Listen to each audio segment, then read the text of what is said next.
Okay, we'll cover the fuel oil service system now. The difference between the fuel oil service system and the transfer system is now we are going to talk about the piping system and the filters and everything that covers the fuel from the service or day tank to delivering it to the engines. Okay, the safety hazards for inspecting the fuel service system are your basic PPE that anybody would use. And since we will also be checking for leaks, you might also want to wear safety gloves as well so you don't get your skin exposed to it.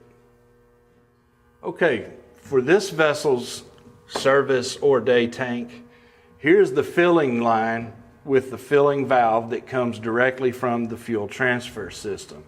So the fuel goes into the tank here, and here is the sight glass to monitor the level as it comes up. Now notice on sight glass requirements, since it's made of glass, we always want to make sure that it has the protective barriers here to ensure that nobody bumps into and breaks the glass and that fuel spills. Also, sight glasses must also be able to be isolated in case the glass does break. Now I will talk about the main strainers and water separators, as well as the primary fuel filter system of about 10 microns. The fuel line, the fuel piping system comes up. Here is the valve that is required by regulations, that is the cutoff isolation valve closest to the engine itself. These are the strainers that separate heavy sediments and does the water separation. From here it goes to the main, called the primary fuel filter system. It's usually 10 microns.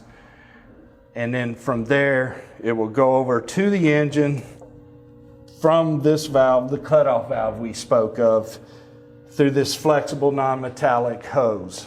The flexible non-metallic hoses are covered in detail during the fuel transfer system video. Okay, from the day/service tank, here's the suction point at the low portion of the tank.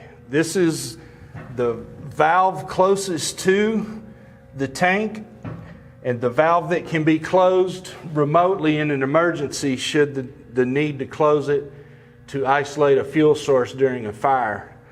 This pipe right here is nothing more than the protection that holds the cable that runs through it, where up on deck, someone could pull this cable and remotely close that valve in an emergency. The piping comes out of the tank and goes through what the crew refers to as the pot, the initial strainer separator. From out of the pot is the 2-inch piping system that goes and cross connects to the starboard side of the engine room and the fuel delivery from the tank on that side. Here's the 2-inch crossover line. It may be hard to see, but straight out of the bottom of this 2-inch pipe is a 1-inch pipe that 90s and goes this way.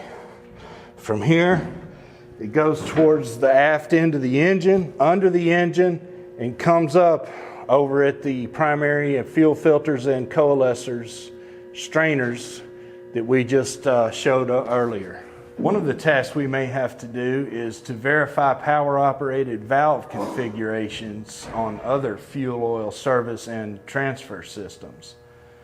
On larger vessels than this, we may have these kind of valves that are actuated by actuators that will either be pneumatic in nature or hydraulic operated, or sometimes even electric servo motor operated valves. So when you encounter these kind of valves, the inspection point is to inspect the actuator and ensure that it is in good condition and looks like it still functions, because those many times become steps in machinery spaces and get damaged because people walk on them. Okay, when you're verifying the flanges and metallic joints in the service piping system, you can refer back to the fuel transfer piping system lesson because it will be the same. Additionally, you could refer to the fuel transfer piping lesson for information about the non-flexible hoses or non-metallic flexible fuel hoses. Common questions or concerns when inspecting fuel piping systems are when you encounter leaks. We usually like to try to qualify leaks into 3 different branches. The most dangerous kind of leak is the atomizing or spraying leak that is highly flammable should it come into contact with an ignition source. I also like to qualify another kind of leak is when it's just dripping. And if you are writing a requirement for a fuel leak that is dripping, try to guess the drip rate if you can as an estimate. And then the least dangerous type of fuel leak is when it's just weeping out of either a corroded point on the pipe or through at a connection point. So when you write your deficiencies on these, you may want to qualify the type of leak in those terms and let your verifying officer help you determine what level of control action and how long you're going to give them to correct this deficiency. To summarize the fuel oil service system, the hazards that we may encounter while we're looking for leaks on this piping system are obviously getting it on our exposed skin, and keep in mind that we may be inspecting this system while the engines are running. So be watching out for rotating machinery. Okay, the topics we covered today, we examined the piping arrangements, the heating and coil arrangement for fuels that require heating. We examined the fill pipe arrangements. We also verified the manual control valve arrangements, power operated valve configurations. We verified the tank piping and valves locations. We verified the flange mechanical joints have suitable shields. That was also covered in the fuel transfer piping lesson, as well as the non-metallic flexible hose and fittings was covered in the transfer lesson. We verified all the valve arrangements, and we inspected and looked at the filter assemblies. That was a lot of information.